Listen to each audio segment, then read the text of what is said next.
салом дӯстонам, умедворам тантиҳату хонобод ҳастед. блоги имрӯзамонро мо аз берун сар мекунем. ана обр омадем берун, камтар ҳавои тоза гирифтан.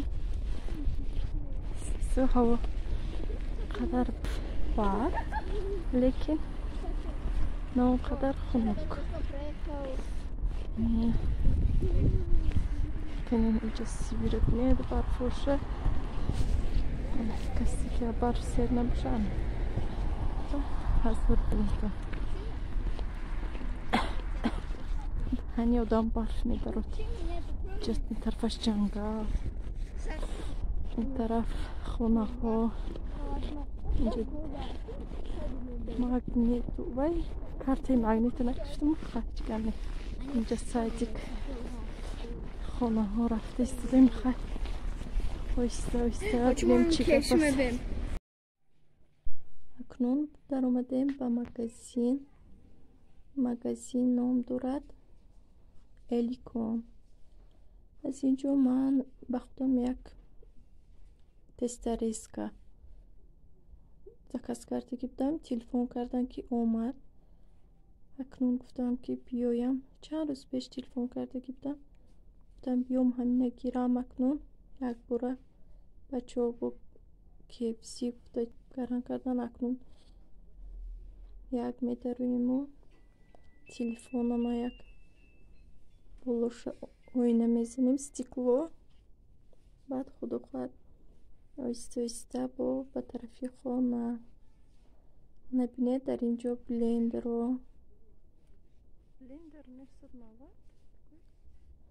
блендерро фақат танҳо ҷои ҳамун гӯшта қима мекардагиам хеле яктагиаш бефикрам дар арзон барои ҳамин.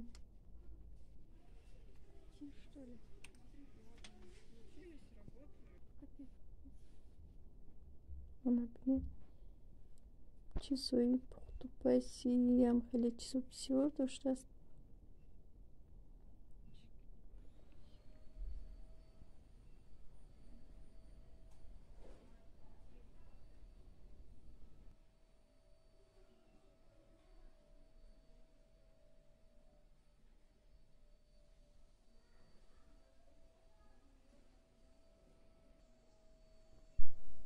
рости гап он тестареска гуфтагиам набораша заказ кардем. дидам аллакай қатъ шудагӣ чӣ хеле маъқул нашуд, нагирифтам. акнун омадем мана ба KFC электрони заказ кардем. очерат аз очератамон биёяд худохоҳад мегирем ба тарафи хона насиб бошад. ину арчаи сафед ташкил кардем.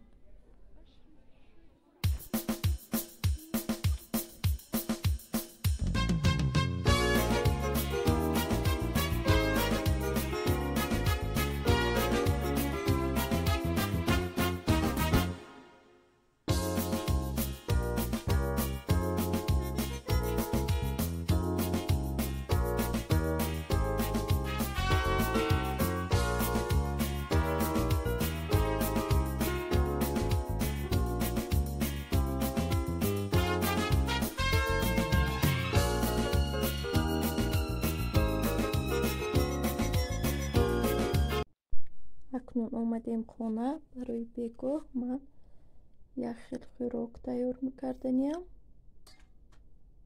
бо ман бошед. аввал картошкаро ҷӯшонда, камтаракак ҷӯшонда дарунашро тоза кардам. баъд ба дарунаш фарш бо болгарский якҷоя карда, пиёз болгарский якҷоя карда даруни картошка ба ҳам дохтам ва ба даруни тафтон гузоштам. мондагиашро ана ҳамин хел котлет карда мепазем. ба ана ҳамин тарз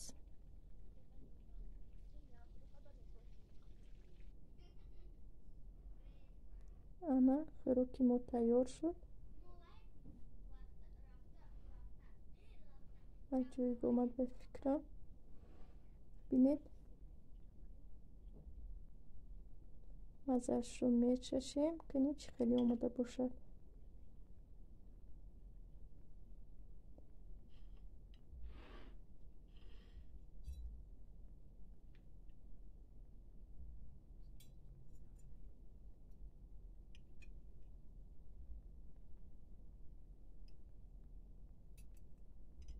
мабинед дар наш хеле сочни омадааст. картошкаашам бо лаззат шудааст. ҳозир тайёр мекунем колбасаи хонагӣ. дар аввал ана ҳамин хел гӯшти мурғро реза мекунем. филе, яъне филеи мурғро, гӯшти беустуғон. ана ҳамин хел майда майда чоркунҷа реза мекунем. дар ин ҷо 1 килограмм гӯшти мурғ ва 2 қошуқча паприка, 1 пакет агар-агар, камтар намак ва мувофиқи таъм меандозем. ягон хел приправа барои мурғ. намин хел паприкаро ҳам андохтем. агар-агарро низ меандозем.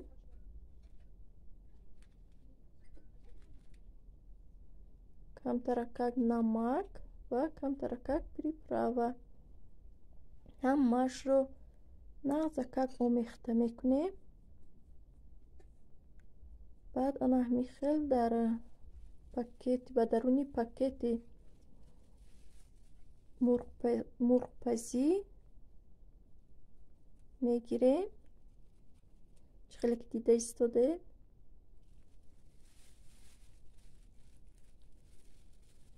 ҳамин хел ба даруни пакет мегирем.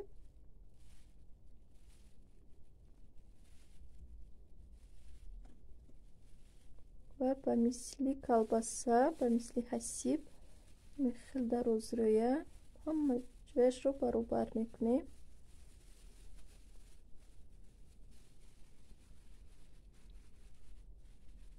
ана вақте ки баробар карда шудем, ҳама тарафашро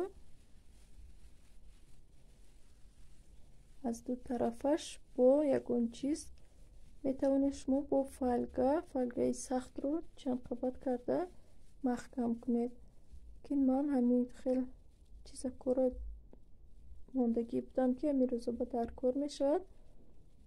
акнун ман боз ҳамон симако, намедонам аз чӣ буд, бо ҳамин симако маҳкам мекунам. ҳозир чӣ хеле дида истоде. як тарафашро маҳкам кардем, ана дуюм тарафашро ҳам нағзакак маҳкам мекунем.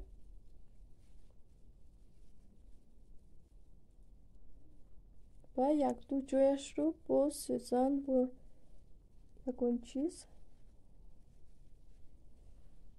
шикоф мекунем, то ин ки ба даруни вақте ки ба даруни духовка мемонем чӣ калон шуда накафад, пакетамо накафад. мана тайёр шуд. ба даруни духовка тафтон 1 соат ба дараҷаи 180 градус мондам. нағзакак буд. акнун чӣ хеле дида истодед. бо ришта ана ҳамин хел мепечунем, то ин ки қолаби ҳасибро, қолаби колбасаро нағзакак гирад.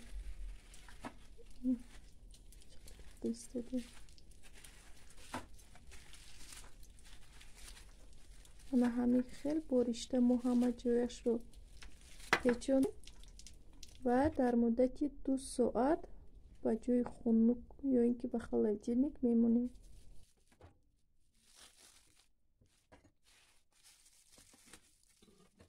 ана колбасаи мо ҳам тайёр шуд.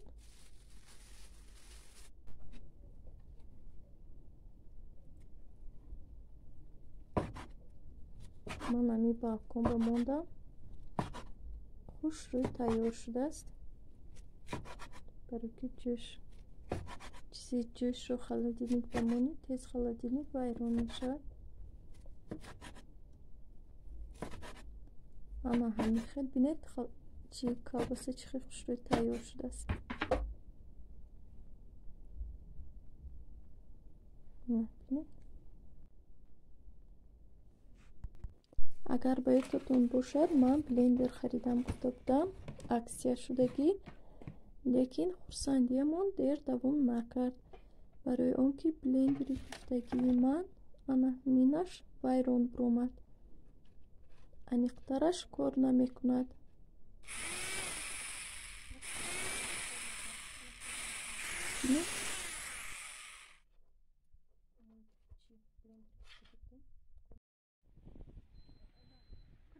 با همین ولوگ امروزی ما با خیر میرسد. خیر دوستانم تا ولوگ های آینده در پناه